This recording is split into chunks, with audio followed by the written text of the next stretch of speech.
On ne parle que de ça. Une nouvelle drogue fait des ravages aux États-Unis. Elle serait à l'origine de nombreux faits divers ultra-violents. Docteur Dan Velléa, bonjour. Bonjour. Vous êtes psychiatre, addictologue et auteur de nombreux ouvrages sur les addictions, dont celui-ci, Les drogues de synthèse chez PUF. Oui. Je le disais, depuis quelques jours, il y a un phénomène aux États-Unis avec une drogue de synthèse très particulière.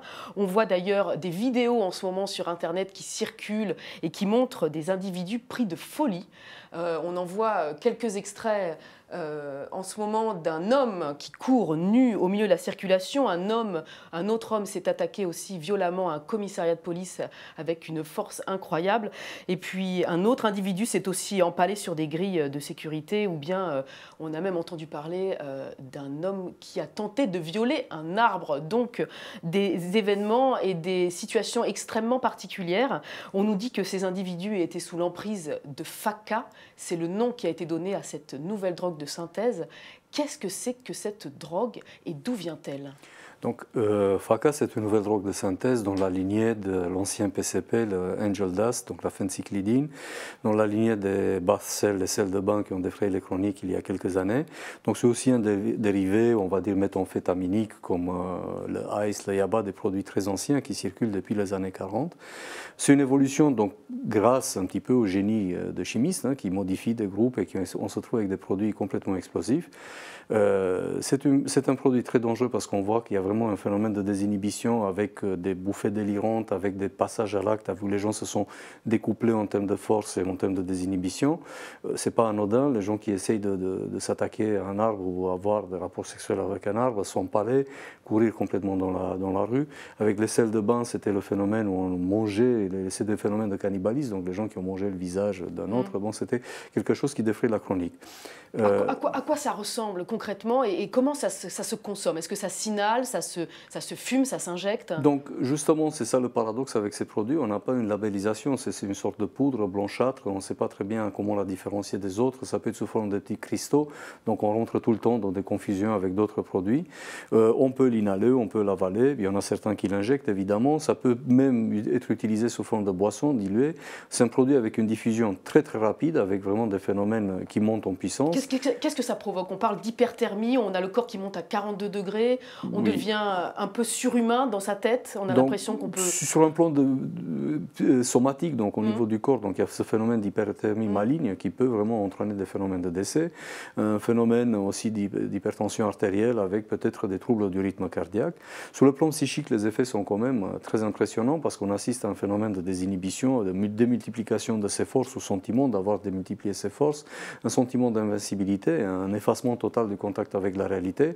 Sur un mode très psychotique, les gens sont complètement dans leur vécu. Des hallucinations très importantes. Des hallucinations très importantes qui sont aussi auditives et aussi visuelles, avec une sorte de commandement, donc des hallucinations intrapsychiques. Les gens échappent complètement au contrôle, ils s'estiment complètement téléguidés à distance, avec des accès de violence vraiment très impressionnants, où même il faut plusieurs personnes pour maîtriser ces usagers. Oui, puisqu'ils s'en prennent aux forces de l'ordre. Certains ont même essayé le taser sur ces individus et qui ne fonctionnait pas dans les premières minutes.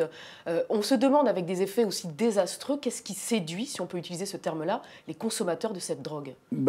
C'est toujours la question de la transgression. Donc, le facteur majeur dans les addictions est l'utilisation d'un produit.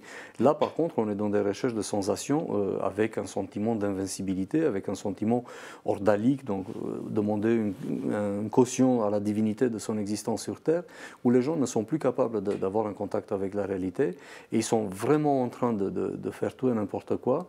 Donc, il y a quelque chose de fascinant pour les usagers dans ce type de produit, en sachant que c'est un produit très addictogène, donc très addictif très rapidement. On nous dit aussi que c'est une drogue, ce FACA, qui est extrêmement bon marché, puisqu'on parle de 5 $, à peu près 5 € les 10 grammes.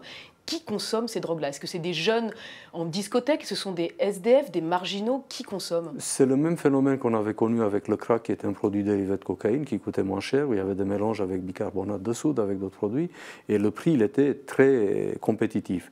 Donc là, évidemment, l'usage principal de FACA, comme ça a été aussi pour le sel de bain, pour le ice et ainsi de suite, les yaba, ça va être des populations très marginalisées au début. Mais ça va vite se répandre dans les boîtes de nuit. La synthèse, elle est hyper facile sur des sites spécialisés, donc il ne faudrait pas les mentionner, même si ça existe, mais il faut les surveiller pour savoir l'évolution des produits. Les trafics vont se développer très rapidement. Et le problème, c'est qu'on est pris de court parce qu'on ne connaît pas du tout le produit, on n'a pas de capacité à discerner. Et même au niveau légal, la question qui se pose, c'est l'évolution de ces produits. On part d'un noyau chimique qui est interdit il y a un an, et tout de suite, on va rajouter d'autres groupes chimiques. Donc ça change complètement la formule.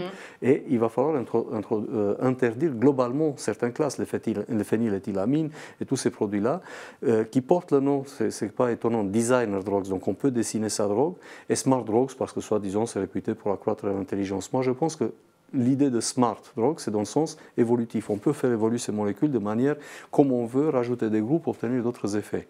C'était ce qui s'est passé avec l'ecstasy MDMA, avec l'apparition du MDB, qui était beaucoup plus puissant, 17 fois plus puissant, hallucinogène. Justement, vous dites donc ce sont des drogues qu'on appelle des smart drogues ou des designers drogues, qui sont des drogues sur mesure, c'est ce que vous dites. Donc à partir de molécules existantes, on peut fabriquer soi-même de nouveaux produits. En plus, c'est disponible sur Internet.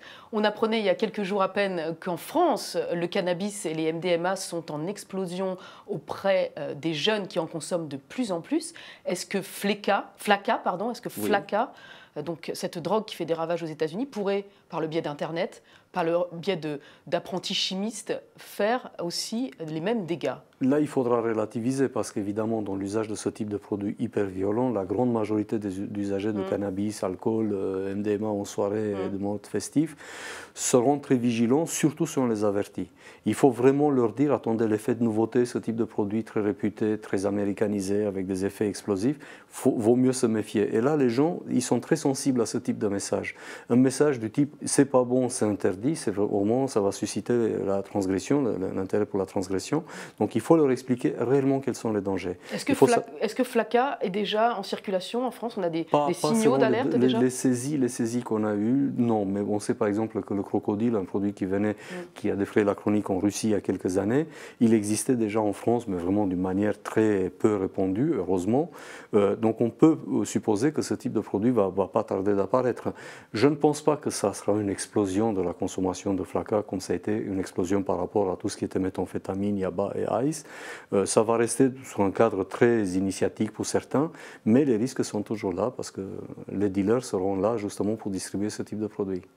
Merci docteur Dan Velea d'être venu au Figaro nous éclairer un peu sur donc Flakka, cette nouvelle drogue qui fait des ravages aux États-Unis. On va citer la Floride en particulier, le Texas et l'Ohio, et peut-être bientôt en Europe, qui sait, ou sous une autre forme et sous un autre nom.